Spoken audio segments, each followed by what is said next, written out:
আসসালামু আলাইকুম ওয়া রাহমাতুল্লাহ। প্রিয় শিক্ষার্থী ভাই বোন, তোমাদের একটি প্রশ্ন করে ক্লাসটি শুরু করতে চাই। আচ্ছা বলো তো দেখি, আমরা কোন যুগে বসবাস করছি? বিজ্ঞানের যুগে বসবাস করছি। অর্থাৎ বিজ্ঞান এর যাত্রা সর্বত্রই এবং সর্ব স্থানে আমরা দেখতে পাচ্ছি বিজ্ঞানের যে আবিষ্কার সেই বিষয়টির ব্যবহার আমরা অ্যাপ্লাই করছি। আজকে আমি যে ফোনটি থেকে ক্যামেরায় আমার ভিডিওটি রেকর্ড করছি সেটিও কিন্তু বিজ্ঞানের অবদান। বুঝতেই পারছো বন্ধুরা, বিজ্ঞানের কতটা অবদান এবং কতটা আমাদের জীবনকে সহজ করে তুলেছে। হ্যাঁ বন্ধুরা, আজকের মূল বিষয়টি এখন বলছি, সেটি হচ্ছে বিজ্ঞান বিষয়ে কিভাবে প্যারাগ্রাফ লিখতে হবে, অর্থাৎ বিজ্ঞানের যে আবিষ্কার সেই বিষয়ে আমরা কিভাবে প্যারাগ্রাফ লিখব তার একটি কমন ফরম্যাটের মাধ্যমে ইনশাআল্লাহ সেই প্যারাগ্রাফ আমরা শেষ করব। যেমন ধরে নাও mobile phone, internet, computer, laptop, অর্থাৎ এই জাতীয় যতই প্রশ্ন আসুক, ফেসবুক, এগুলো কীভাবে আমরা অনায়াসে লিখতে পারি তার একটি কমন ফরম্যাট উপস্থানের মাধ্যমে সেটি ক্লাসটি আমি শেষ করব।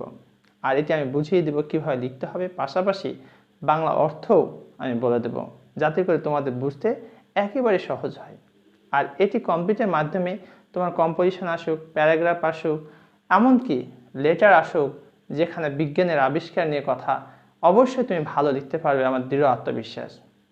তো চলো আমরা ক্লাসটি উপভোগ করি এবং আমাদের দৈনন্দিন জীবনে সেগুলো অ্যাপ্লাই করে আমাদের পজিশনকে এগিয়ে নিই। All kinds of scientific inventions can be followed by the following paragraph.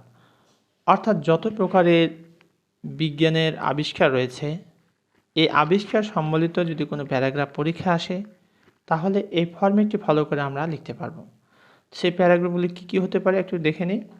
যেমন মোবাইল ফোন বিজ্ঞানের আবিষ্কার, internet, email, computer, electricity, satellite, ডিসেন্টিনা, fax, credit card, cellular phone, Facebook, television etcetera.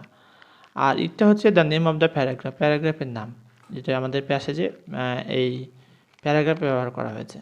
তাহলে বুঝতে পারছো বন্ধুরা যে আজকের এই বিজ্ঞানের যুগে যেখানে আমরা দ্রুত এগিয়ে যাচ্ছি, সেই বিষয়ে প্রায়শ দেখা যায় যে পরীক্ষায় প্যারাগ্রাফ আসে, কম্পোজিশন আসে, তাহলে আমরা কিভাবে লিখব একটু আমি বলে দিচ্ছি। দেখো কীভাবে লিখতে হবে, এটা ফলো করে তোমরা লিখবে। তখন প্রথমে প্যারাগ্রাফের নাম উপরে লিখবে, তারপর শুরু করবে we live in the age of science, আমরা বিজ্ঞান অ্যান্ড টেকনোলজি, প্রযুক্তির যুগে বসবাস করি। With the help of them, এদের সহযোগিতা, অর্থাৎ বিজ্ঞান এবং প্রযুক্তির সহযোগিতায়, উই হ্যাভ ইনভেন্টেড, আমরা আবিষ্কার করেছি, মেনি ওয়ান্ডারফুল থিংস, অনেক বিস্ময়কর জিনিস আমরা কী করেছি, আবিষ্কার করেছি। যে তুমি কয়েকটা নাম বলতে পারো।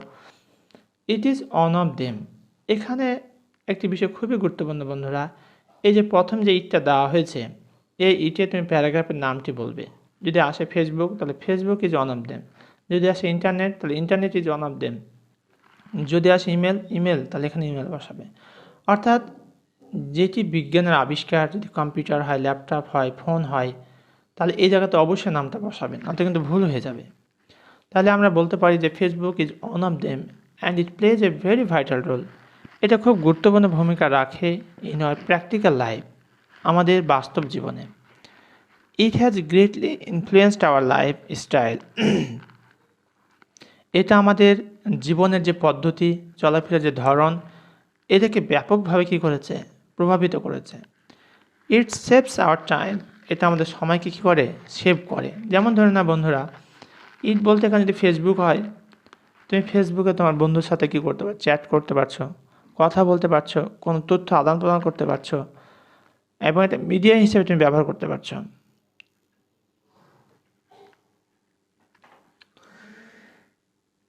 তাই বলা হচ্ছে যে ইট সেভস আওয়ার টাইম, আমাদের সময়কে সেভ করে। যেমন ফোন, তুমি বিশ্বের এক প্রান্তে বসে থেকেই আর এক প্রান্তের লোকের সাথে দেখে কথা বলতে পারছো, না দেখে কথা বলতে পারছো, মেসেজ পাঠাতে পারছো। তার মানে কি তোমার টাইমটা সেভ হয়ে যাচ্ছে না, যেতে হচ্ছে না। অ্যান্ড গিভস আস, আমাদেরকে দেয় মাচ প্লেজার, অনেক আনন্দ।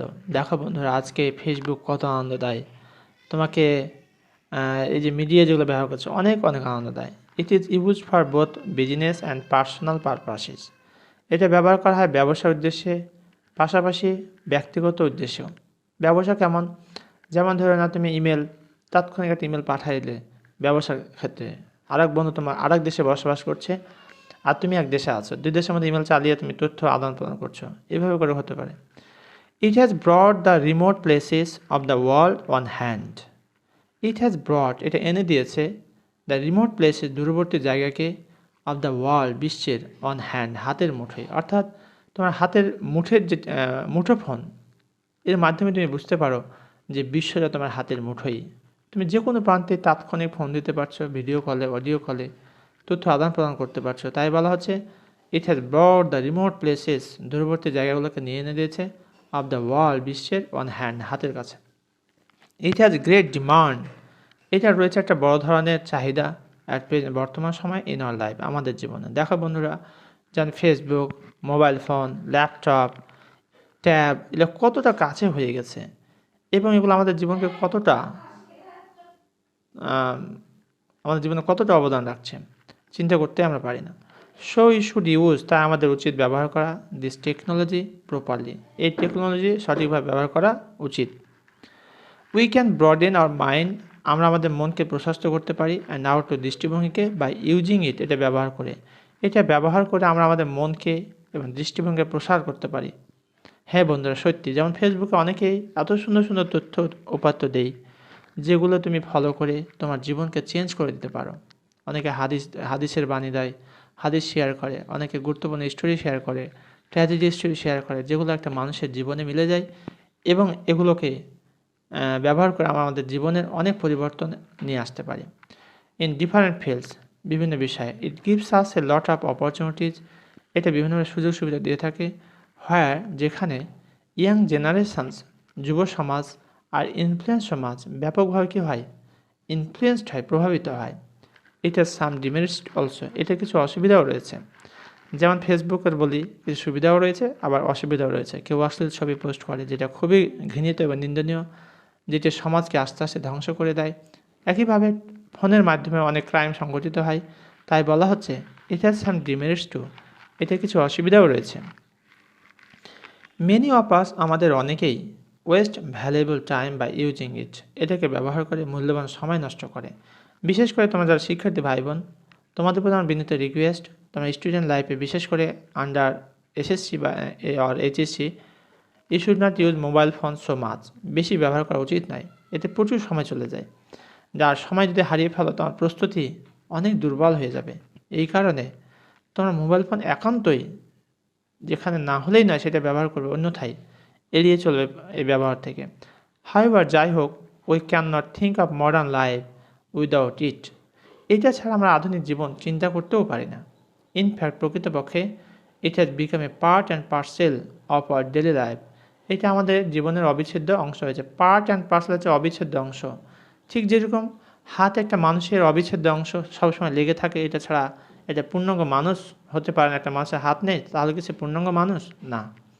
তো আমাদের জীবনে মিডিয়া, আমাদের জীবনে এই যে আবিষ্কারগুলো এমন একটা পার্ট হয়ে গেছে, মনে হচ্ছে অবিচ্ছেদ্য অংশ, না থাকলে মনে হয় যে আমরা সম্পূর্ণ মানুষ না। মানে এমন একটা ব্যবহার আমরা শুরু করেছে। ফর এক্সাম্পল, তোমার যে হাতের মুঠোফোনটি তুমি যে ব্যবহার করছো, একদিন যদি তোমার কাছে না থাকে, মনে হয় আমার যেন কি নেই, মনে হচ্ছে অপূর্ণতা একটা ভাব। তো এতক্ষণ পর্যন্ত আমি এটা একটা পরিষ্কার ধারণা দেওয়ার চেষ্টা করেছি এবং আশা করছি তোমাদের অনেক উপকারে আসবে। ভিডিওটি কেমন লাগলো তা কমেন্ট করে জানিয়ে দাও। আর কোথাও যদি কোনো প্রবলেম হয়ে থাকে বা সমস্যা মনে করো, তাহলে কমেন্ট করে জানিয়ে দাও। ইনশাআল্লাহ I will try my best to provide your comment reply. এতক্ষণ পর্যন্ত সাথে থাকার জন্য অসংখ্য ধন্যবাদ। আশা করছি পরবর্তী ভিডিওতে সাথেই থাকবে। আর সবশেষে তোমাদের প্রতি আমার বিনীত রিকোয়েস্ট, যারা আমার চ্যানেলটি সাবস্ক্রাইব করো নাই, please subscribe my channel and press the bell icon button. Thank you very much for watching this video. আসসালামু আলাইকুম ওয়া রাহমাতুল্লাহ।